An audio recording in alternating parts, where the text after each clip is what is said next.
How to delete Trello account. Want to permanently remove your Trello account? Here's the step-by-step guide on deleting it safely. So first log into Trello and then remember Trello accounts are managed under Atlassian.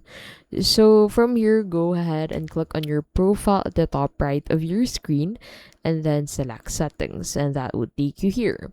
So from here, scroll down at the very bottom of this page and you should find this manage or delete your Atlassian account and that would take you here. So in here, you'd be able to access your Atlassian account so you can sign into your account.